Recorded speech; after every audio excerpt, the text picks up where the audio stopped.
हुई है। बिस्मिल्लाहिर्रहमानिर्रहीम।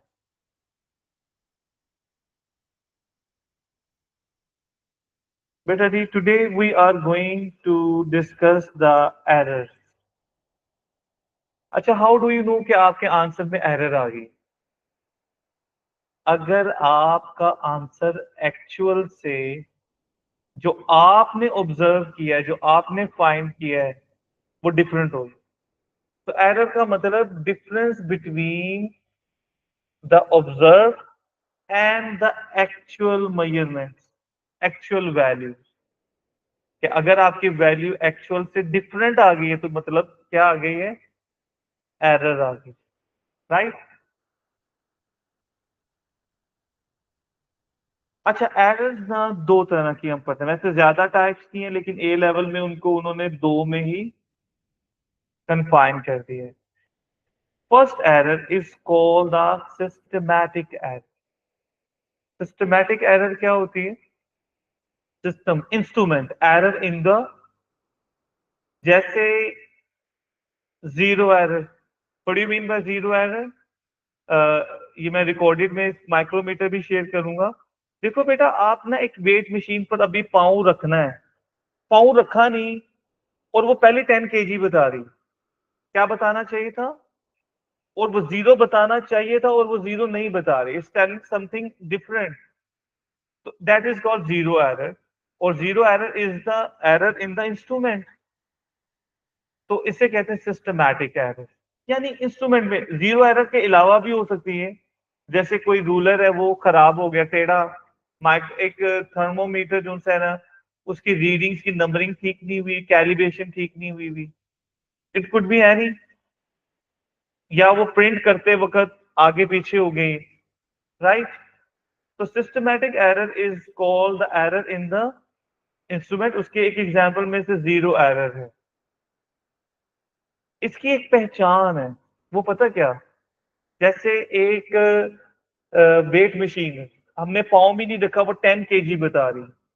इसका मतलब अगर मैं उस पर खड़ा हो जाऊं और वो 90 kg बताए, तो एक्चुअल में मेरा मैथ कितना होगा?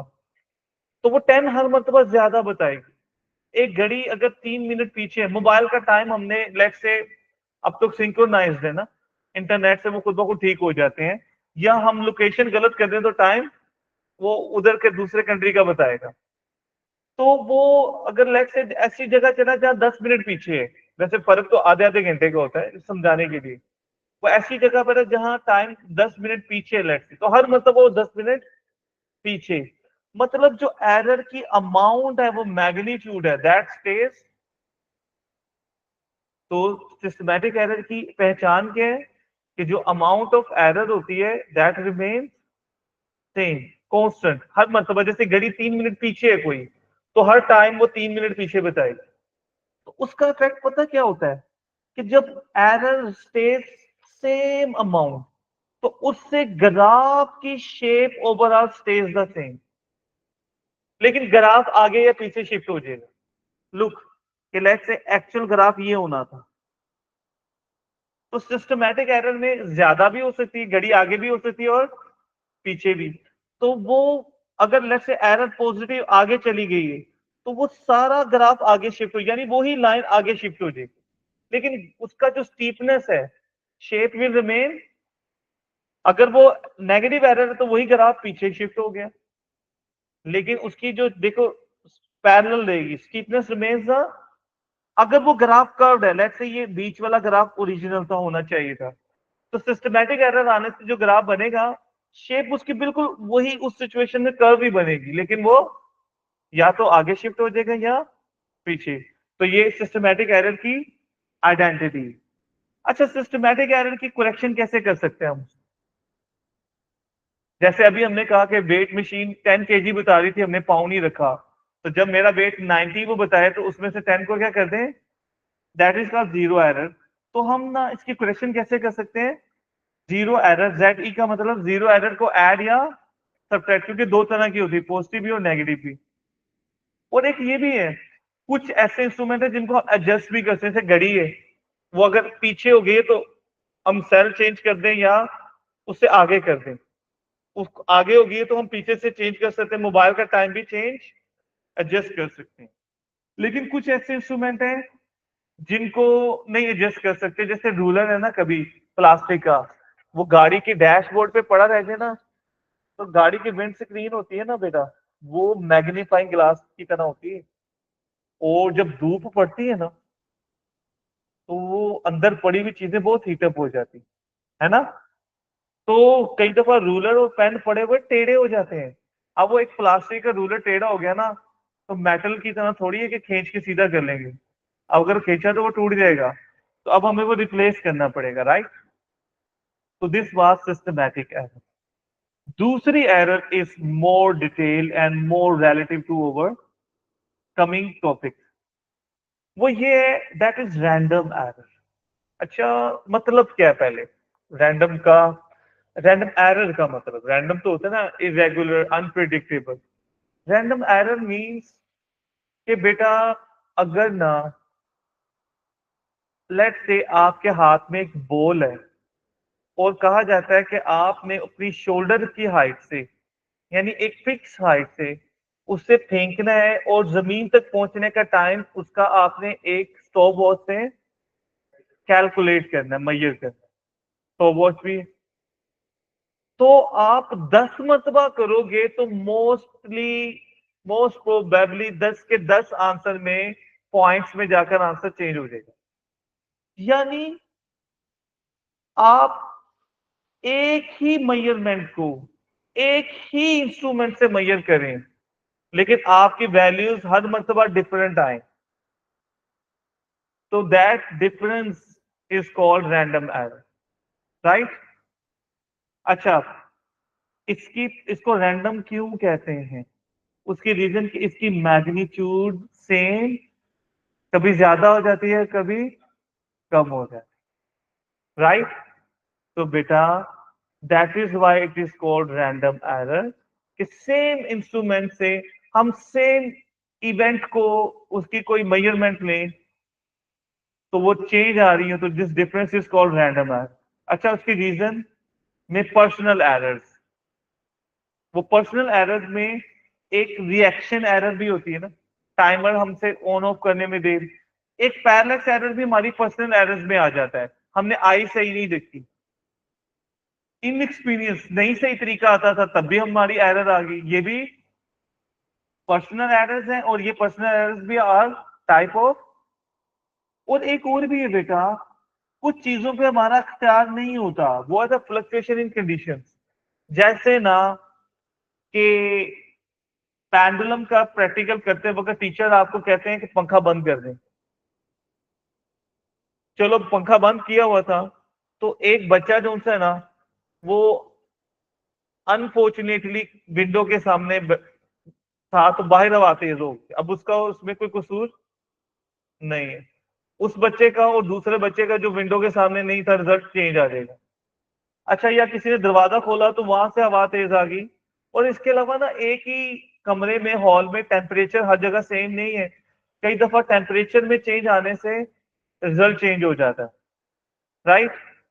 तो उसमें एक धूप, विंडो के सामने बैठा हुआ था, धूप पड़ रही थी, वहां टेम्परेचर इंक्रीज हो गया, एक्सपेरिमेंट चेंज हो गया, लेंथ चेंज हो जाती चीजों की, उससे एक्सपेरिमेंट चेंज है। और कभी होता है हमें ना पावर सप्लाई यूज करते हैं हम, तो पीछे से वोल्टेज कम या ज्यादा हो जाते हैं, अब हमारा उसमें कोई कंट्रोल, हमारा कंट्रोल नहीं होता इन चीजों पे, तो वो सारी कंडीशन रैंडम एरर में आ जाती है, हवा का तेज, लाइट का, टेम्परेचर का, वोल्टेज का चेंज होना। अच्छा, उसका इफेक्ट क्या होता है? जैसे सिस्टमैटिक एरर में ग्राफ आगे या पीछे शिफ्ट होगा लेकिन रिमेन सेम, तो रैंडम एरर का जो रिजल्ट है वो है स्कैटरिंग इन ग्राफ पॉइंट्स। जब हम ग्राफ बनाते हो तो उसके स्कैटरिंग आ जाती, यानी पॉइंट ऊपर नीचे हो जाते हैं लाइन की, राइट, स्कैटरिंग आ जाती है। तो उसकी करेक्शन कैसे करते हैं? तो उसकी करेक्शन ये होती है कि बेटा, रैंडम एरर में हम ना उसको सेवरल टाइम्स रिपीट करें एक्सपेरिमेंट, ठीक है, यानी काफी दफा रिपीट करके तो क्या कर लें, या हम plot the best fit graph. अच्छा, दोनों एक ही चीज है, ग्राफ और एवरेज। पता क्यों? ग्राफ के लिए भी हमें ए लेवल में नॉर्मली 6 रीडिंग लेनी होती है जब आप प्रैक्टिकल करो, तो 6 मरतबा रिपीट हो गया ना। और ये बेस्ट फिट लाइन पता कौन सी होती है? जो पॉइंट्स के मिडल में से गुजर रही होती है, मिडल एवरेज वैल्यू, एक ही मतलब होता है दोनों का। Can you remember? याद रहेगी आपको ये बात? जी Abdullah, is it fine? Yes, sir. Okay. अच्छा बेटा, यहाँ ना एक पॉइंट मैं आप लोगों के साथ डिस्कस करने जा रहा हूँ, that is going to be important. कि बेटा हर इंस्ट्रूमेंट का ना एक लीस्ट काउंट होता है। लीस्ट काउंट मतलब, least means smallest, count means measurement. वो smallest measurement which instrument can measure is called is, जैसे रूलर को रूल वर्ड होता है, एक्चुअली रूलर हम बोलते हैं, रूल इज, इसका लीस्ट काउंट होता है 0 पॉइंट। क्या एविडेंस है? अगर हम एक रूलर से रूल से मेजरमेंट ले रहे हैं, फॉर एग्जांपल ये रूलर बना हुआ है, तो ये 12 है, तो ये क्या है? 12.1, ये 12 पॉइंट। तो इस सबसे छोटी मेजरमेंट कितनी है? 0.1, 0.1 है ना। इससे छोटी रूलर तो मैं ये नहीं कहता, ये लीस्ट काउंट है इसका, राइट। अच्छा, अब जो इंपॉर्टेंट बात यहाँ छोटी सी डिस्कस करने लगे, रूलर का लीस्ट काउंट है ना 0.1 डेसिमल प्लेस तक। अगर आप इससे एक मेजरमेंट लोगे ना, कोई लेंथ मेजर करते हो, लेट्स से 2.3, तो वो रीडिंग भी पता कितनी बताएगा? 1 डेसिमल प्लेस तक। जितने डेसिमल प्लेस तक लीस्ट काउंट होता है इंस्ट्रूमेंट भी, 1 ईयर का लीस्ट काउंट सेंटीमीटर में 0.01 है, तो 1 ईयर कैलिपर 2 डेसिमल प्लेस तक है ना, वही लेंथ जो रूलर बता रहा था 2.3, 1 ईयर कैलिपर से उसकी रीडिंग एक नंबर और आ जाए, यानी 2 डेसिमल प्लेस तक है। माइक्रोमीटर मिलीमीटर में तो ये है, लेकिन सेंटीमीटर में 3 डेसिमल, इसको अगर हम सेंटीमीटर में कन्वर्ट करें ना मिलीमीटर को, तो it become 0.001 centimetre, 3 decimal place तक गया है। तो वही लेंथ जो हमने रूल से मेजर की थी, उसमें करेंगे वो यहां तक बताएगा। ये नंबर्स मैंने सपोज लिए हैं, लेकिन यहां तक बताएगा। मींस कोई भी इंस्ट्रूमेंट, ये बात इंपॉर्टेंट आगे आएगी, उतनी ही रीडिंग लेगा जितने डेसिमल प्लेस तक उसका लीस्ट काउंट है। जैसे एक बात नोट करना, गोरमे बेकर, ये जो हमारे बेकर जितने भी बेकरी हैं, वहां पर इलेक्ट्रॉनिक बैलेंस रखा होता है वेट के। चिकन वाले के पास भी अब तो हर जगह वही है बस। तो आपने ना 3 kg अगर आपने स्वीट ली है, मिठाई ली है आप, तो वो खाली 3 नहीं बताएगा, वो आप नोट करना इतना बताएगा। क्यों? उसका लीस्ट काउंट यहां तक होता है, वो डेसिमल्स तक बताता है, 3 डेसिमल प्लेस तक। तो 3 डेसिमल प्लेस तक मतलब जहां तक इंस्ट्रूमेंट है, कि जहां तक एक इंस्ट्रूमेंट का लीस्ट काउंट है वो उतना बताता। आपने एक बात नोट करनी, हमारी करेंसी में हमारे जो पेट्रोल की प्राइस है, अगर वो आजकल देखें तो वो कुछ इसके करीब करीब है। भाई इस अमाउंट को आप काउंट करते हो? वैसे मुझे बताओ, 0.37 ना वो चार्ज करता है समटाइम, वो भी नहीं चार्ज करते, क्योंकि हमारी जो जो हमारी ये करेंसी है वो बहुत डी वैल्यू हो चुकी है। लेकिन वो बताते यहीं तक ही है, क्योंकि हमारा स्मॉलेस्ट जो करेंसी है ना, वो पैसे तक, वो यहां तक है, राइट। 1 रुपये में 100 पैसे होते हैं, यानी 1 को 100 पे डिवाइड करें, 0.012 डेसिमल प्लेस तक होती। क्लियर? अच्छा, अब ना एक बात और याद रखनी है, ये मेरी प्रीवियस पेट्रोल की प्राइस थी जब मैं लास्ट लेसन ले रहा था, तो शुक्र है थोड़ी सी कम हुई है। उसमें नोट करना, अगर आपको ना एक अमाउंट गिवन है, कोई भी मेजरमेंट गिवन है वैसे, तो आपको लीस्ट काउंट का नहीं पता, तो एक मेथड है जो most of the situation, not all लेकिन मोस्ट ऑफ सिचुएशन पे अप्लाई होगा। जब भी आपको एक मेजरमेंट गिवन है और आपको उसके लीस्ट काउंट का पता नहीं है, तो उसका मेथड पता क्या है? लास्ट डिजिट की जगह 1 लिखें और बाकी सब वैल्यूज को 0 कर, तो that will make the least count of the major. मैं रिपीट कर रहा हूं, ये हर जगह नहीं 100% अप्लाई होगा, लेकिन लास्ट डिजिट की जगह 1 रखें जो राइट मोस्ट है, लास्ट का मतलब on the right most side, तो बाकियों की जगह 0 रख दें, बाकी वैल्यूज को 0 कर दें, तो that will make the least count in most of the situation. Right, clear? ये बात याद रहेगी। ओके अच्छा बेटा जी, बिफोर वी मूव ऑन, एक और बात बहुत इंपॉर्टेंट है जो कि आगे हमारे बहुत से क्वेश्चन के ठीक और गलत होने में वो उस पर डिपेंड करती है वैल्यू, और वो क्या है बेटा, लेट मी फाइंड एग्जांपल। ये बेटा आप ना कैलकुलेटर से ये कैलकुलेशन ली 9.81, 4.2, 7.964 को उस पर डिवाइड करते, आपका कैलकुलेटर से आंसर ना ये आएगा, राइट? लेकिन आपने क्या सारा लिख देना है? आपने वैल्यू या आंसर स्पेस में क्या लिखना है? तो हमें ओ लेवल में आदत होती है 2 डेसिमल प्लेस 3 सिग्निफिकेंट फिगर, लेकिन नहीं बेटा, इसका एक रूल है और वो बहुत इंपॉर्टेंट। अब आपके बहुत से क्वेश्चन सिर्फ इस बेस पे गलत और ठीक होंगे, और वो रूल पता क्या है? मुझे ये बताएं कि जैसे कंसीडर एक इनफॉर्मल एग्जांपल है, एक मदर के 4 बच्चे हैं, 4 किड्स, राइट? बताओ जो अम्मा है ना, वो सबसे ज्यादा ध्यान किस बच्चे का रखेंगे? जो सबसे छोटा होता है। अब आपने ये मेजरमेंट देखनी है 9.81, ये सपोज मेजरमेंट्स है, इसमें कितने सिग्निफिकेंट फिगर है? एसएफ का मतलब सिग्निफिकेंट कितने हैं, इसमें कितने हैं और इसमें कितने हैं? सबसे कम किसमें है? 2 है ना, तो हमारे आंसर में भी 2 सिग्निफिकेंट फिगर होने चाहिए, and 1 more is also allowed. यानी हमारे आंसर में क्या होना चाहिए? 2 सिग्निफिकेंट फिगर। ये 4.2 है ना सबसे कम, तो हमारे आंसर में भी 2। अब हमने 2 लिखने हैं, तो 1 से नेक्स्ट नंबर 5 से बड़ा है, तो राउंड ऑफ करते हुए हम उसे क्या करेंगे? 1 ऐड कर देंगे। और एक और ऑप्शन भी है, 1 मोर इज आल्सो, पहले लिख लें, पहले ही लिखें। ये रूल की बेस पे हमारे कई कैलकुलेशन आंसर्स ठीक और गलत होने, राइट? तो व्हाट इज दैट बेटा? ए नंबर ऑफ एसएफ, ये रूल लिख लें, फिर एग्जाम्पल नोट करना है आपने। Number of SF in the answer of a calculation,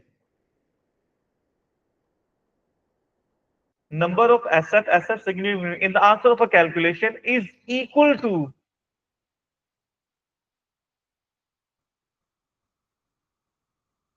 the value having least number of SF, is equal to the value having least number of SF or one more than that, और उससे एक ज्यादा भी हो सकता है। तो देखो बेटा, इन वैल्यूज में से जो सबसे कम सिग्निफिकेंट वो इसमें है ना, तो हमारे आंसर में भी उतने होंगे, और एक ज्यादा भी अलाउड है। तो एक ज्यादा का मतलब 7 तक, तो अगला नंबर 5 से छोटा है तो हम कोई ऐड नहीं करेंगे उसको। 1 में यहाँ अगर यहां तक किया था 1 तक, तो क्यों ऐड किया था? क्योंकि नेक्स्ट नंबर। अच्छा यहाँ ना एक रूल मैं शेयर कर रहा हूँ, ये भी बच्चों, ये रूल है प्रॉपर, लेकिन कई दफा ये ए लेवल स्टूडेंट्स भी टीचर्स नहीं शेयर करते। हमने ना ओ लेवल में ये सीखा है कि अगर हमारी एक वैल्यू 6.25 है और हमने उससे 6.2 तक राउंड ऑफ करना है, तो हम क्या करते हैं? 5 से बड़ा हो तो एक ऐड कर देते हैं, 5 से छोटा हो तो एज इट इज। लेकिन 5 पर भी हम हमेशा एक ऐड कर देते थे, राइट? लेकिन ना एक रूल है प्रॉपर, ये आपने अब नोट कर लें, ठीक है? वो ये है कि जब 5 हो ना, तो हमने उससे पीछे वाला नंबर देखना है। अगर 5 से पहले वाला, हमने उससे पहले तक राउंड ऑफ करना है, और 5 को हमने ऑफ कर देना, राउंड ऑफ कर देना, यानी 5 को हटा देना है। तो अगर 5 से पहले वाला नंबर इवन है, तो तब आपने ऐड नहीं करना, लेकिन अगर 5 से 5 को राउंड ऑफ करना है और उससे पहले वाला नंबर ओड है तो तब आपने एक ऐड, ये नोट कर लीजिए कि अगर हमने इसे 2 सिग्निफिकेंट फिगर तक करना था राउंड ऑफ, और थर्ड नंबर 5 को हमने राउंड ऑफ कर देना है, इरेज कर देना है, तो हमने पिछले वाले नंबर में एक ऐड कब करना है और कब नहीं करना। अगर 5 से पहले वाला नंबर इवन है तो ऐड नहीं करना, अगर ओड है तो ऐड कर देना, ये नोट कर दीजिए। अच्छा, सिग्निफिकेंट फिगर की लास्ट पॉइंट अब हम डिस्कस करने लगे इन टुडेज लेसन के सिग्निफिकेंट फिगर्स में कुछ बातें टेक्निकली ये आपने याद रखनी है, पता होनी चाहिए। वो ये है बेटा कि लाइक ना, इसमें कितने सिग्निफिकेंट फिगर्स हैं? 3, बीच वाले जीरो काउंट करते हैं। अच्छा, इसमें कितने सिग्निफिकेंट फिगर होंगे? हम लेफ्ट वाले जीरो काउंट नहीं करते, राइट वाले भी जीरो काउंट, तो इसमें 1 सिग्निफिकेंट फिगर हो, है ना। अच्छा, इसमें 3 है, इसमें भी 3 है, इसमें कितने हैं? 1 सिग्निफिकेंट फिगर। हम ओ लेवल में जीरोस को लेफ्ट और राइट को काउंट, 6000 में कितने सिग्निफिकेंट फिगर्स हैं बेटा? इसमें भी हम ओ लेवल में P1 में कहते थे कि 599999 है, तो उसको हमने 1 सिग्निफिकेंट फिगर में करना होता था, P1 में क्वेश्चन आते थे, तो वो हम 6000 लिख देते थे। यानी वी कंसीडर के लेफ्ट मोस्ट जीरो और right most zeros are not counted, लेकिन that is not the true situation, ये बात गलत नहीं है, लेकिन ना it depends upon the instrument. ये हमारे पास 6000 है ना, तो हम जूनियर क्लास में जो राइट मोस्ट कहते थे ये यूनिट होता है, ये टेंस है, ये 100 है और ये 1000, thousands digit, right. Unit 10 100 1000 digit. तो अगर हम जिस इंस्ट्रूमेंट से मेजर कर रहे हैं ना, उसका लीस्ट काउंट 1000 तक है, उसका लीस्ट काउंट, जैसे ना आप ये जो फैक्ट्रीज में मटेरियल जाता है, तो आपका शायद ट्रक्स जाते हैं पूरे पूरे भर के, तो वो केजीज में मेजर कर रहे होते हैं, उसमें कितने केजी तो रास्ते में गिर जाते हैं, कितने केजी तो बंदा जो ड्राइवर बैठा हुआ उसका वेट हो जाता है। तो बेटा वो मटेरियल लेते हैं टन्स में, टन कहते हैं थाउजेंड, तो उनका जो लीस्ट काउंट होता है वो 1000। तो जिस इंस्ट्रूमेंट का लीस्ट काउंट 1000 है, यानी 1000 के डिजिट तक है, तो वो बाकियों को काउंट नहीं करेगा, तो वो सिर्फ 1000 तक को काउंट करेगा। यानी उसके लिए इस 6000 में कितने एसएफ है? 1। लेकिन अगर एक ऐसा इंस्ट्रूमेंट है जिसका लीस्ट काउंट 100 है, तो 100 डिजिट तक के वो जितने भी है ना, लेफ्ट से 100 तक उनको काउंट करेगा, यानी वो इसको भी काउंट करेगा, इसको भी काउंट करेगा, कितने हो जाएंगे? और एक ऐसा इंस्ट्रूमेंट जिसने 6000 मेजर किया है लेकिन उसका लीस्ट काउंट 10 है, तो वो 10 तक के डिजिट को left from the left side count करेगा, यानी 1 2 3 हो जाएंगे।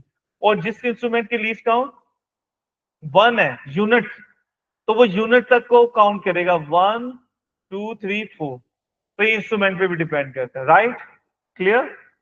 That is for all, that is all for today. कोई क्वेश्चन है, यू कैन आस्क।